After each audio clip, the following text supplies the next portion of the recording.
not, it's not in the movie.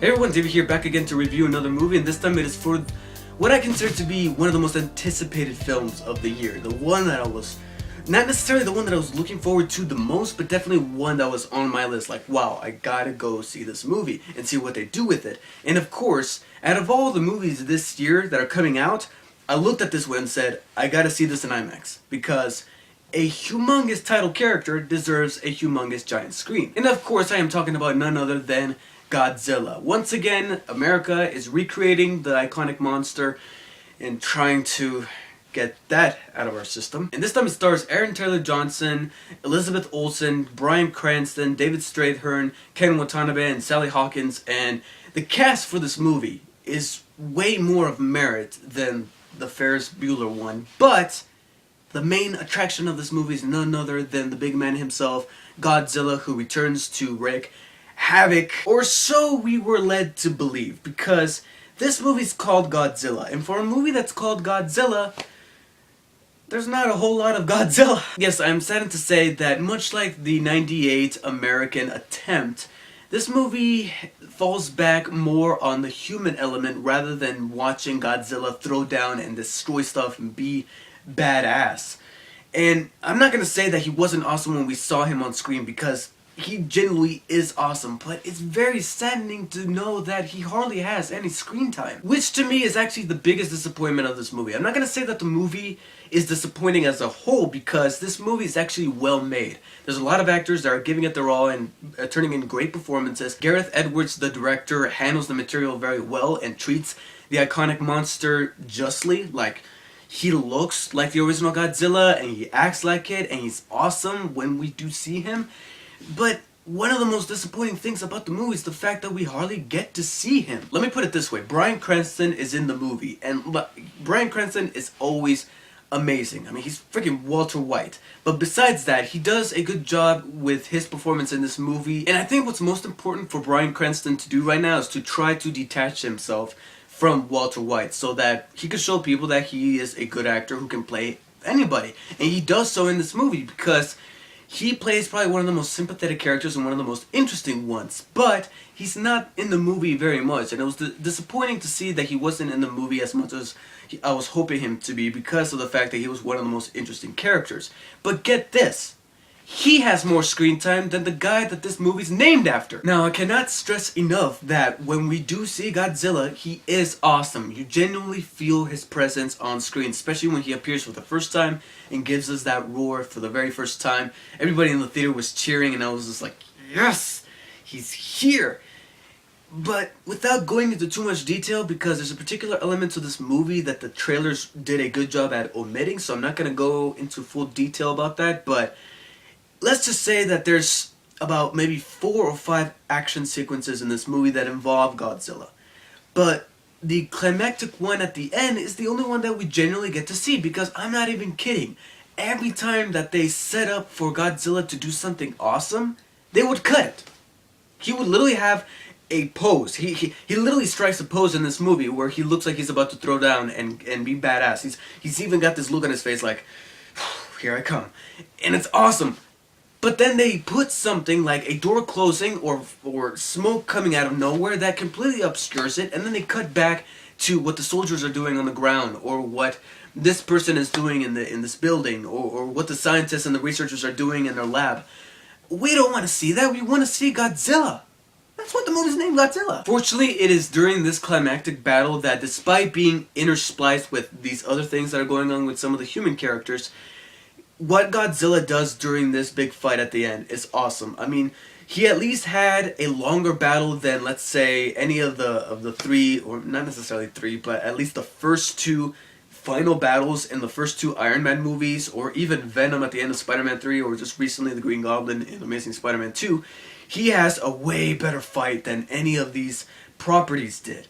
And what he does during this fight is immensely badass. He has so many crowd-pleasing and cheering moments that you're just like, fuck yeah! But once again, it's a shame that it's literally in the last fight The last fight. However, unlike the 98 Ferris Bueller version, that's what I'm going to call it from now on, the Ferris Bueller version. I like to call it that.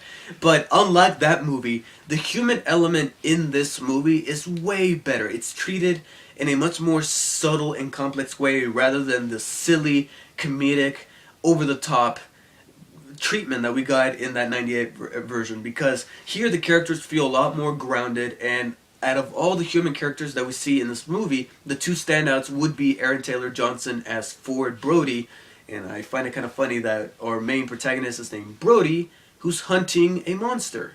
Sound familiar? But his relationship with his dad, who is played by none other than, you guessed it, Bryan Cranston, they were the most interesting part of the movie because they had an entire arc throughout that movie that mostly relied on Bryan Cranston's character more so than Aaron Taylor Johnson's, but it was something that I genuinely liked.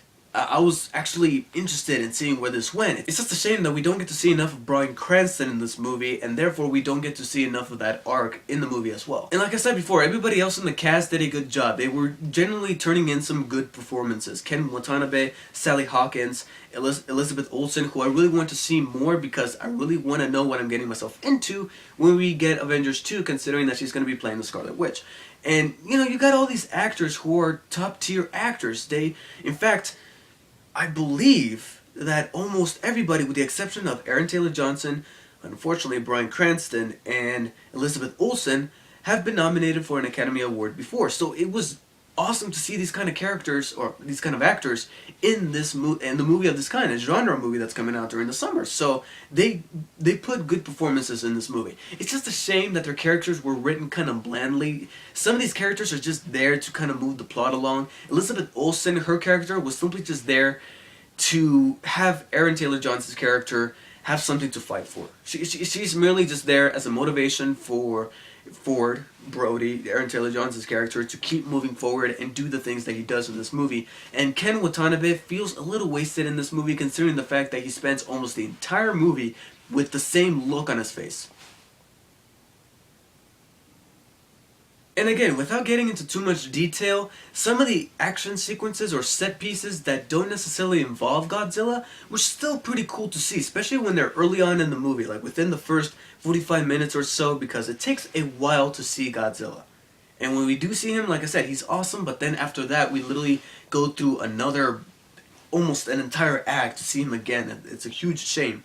But before we get Godzilla, we do have some set pieces that are actually filmed very well and choreographed rather well, that they were very cool to see. It just kind of sucks that the tone of these set pieces, where they kind of build up saying, oh my god, something's coming, is still there in like the last hour of the last 45 minutes to 30 minutes of the movie, where by that time we should see everything. Alright, we've gone through an hour and a half of the movie. We should see some of these things in clear view taking place, instead of just saying, oh my god, there's something there.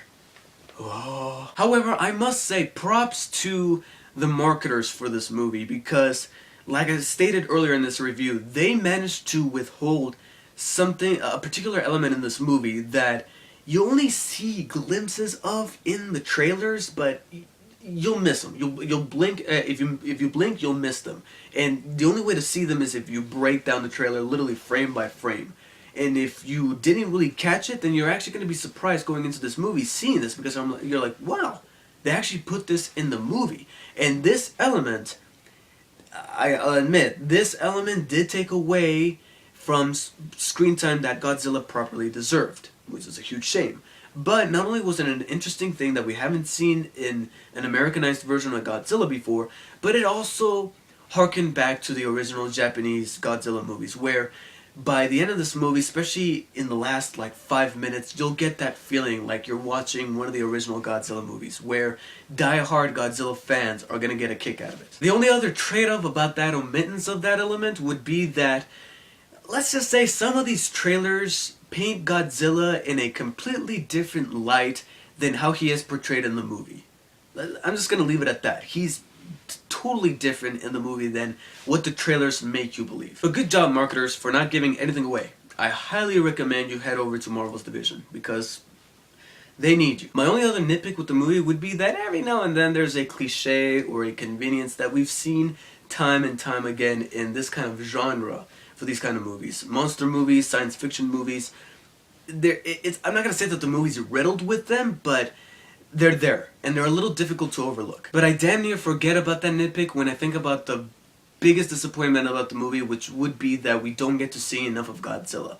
But when we do see him, he's badass, he is amazing, and again, this is not necessarily a bad movie because it's a well-made movie, and it handles an awful lot more right rather than wrong. And for that, I feel the need to give Godzilla an 8 out of 10. It's still a good movie, but one of the reasons why this movie was one of the most anticipated for me from this summer ended up being one of the biggest disappointments of it. And I'm not saying that it was necessary, but there's a scene where they could have easily used the Blue Oyster Cult song, even in a subtle fashion, just have the guitar riff and that's it.